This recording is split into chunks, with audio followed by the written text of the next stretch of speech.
বাংলাদেশের সাথে পারস্পরিকভাবে লাভজনক সম্পর্ক গড়ে তোলার বিষয়ে ভারতের প্রতিশ্রুতি পুনর্ব্যক্ত করে এই অংশীদারত্বে উভয় দেশের জনগণের গুরুত্ব তুলে ধরেছেন বাংলাদেশে নিযুক্ত ভারতীয় হাইকমিশনার প্রণয় ভার্মা।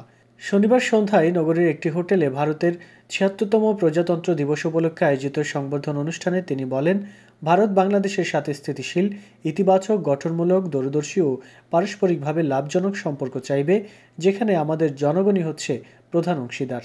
ভার্মা বলেন, দিল্লি গণতান্ত্রিক, স্থিতিশীল, শান্তিপূর্ণ, প্রগতিশীল এবং অন্তর্ভুক্তিমূলক বাংলাদেশকে সমর্থন করে যাবে। তিনি বলেন, আমরা আত্মবিশ্বাসী যে আমাদের সাংস্কৃতিক ও সামাজিক সম্পর্কের বাস্তবতা এবং আমাদের পারস্পরিক নির্ভরতা ও পারস্পরিক সুবিধার বিষয়টি আমাদের সম্পর্ককে এগিয়ে নিয়ে যাবে। হাইকমিশনার আরও বলেন, ভারত বিশ্বাস করে যে দুই দেশের অংশীদারিত্ব উভয় পক্ষের সাধারণ মানুষের জন্য কল্যাণকর হবে এবং তাদের সম্পর্কের মূল ভিত্তি জনগণ কেন্দ্রিক।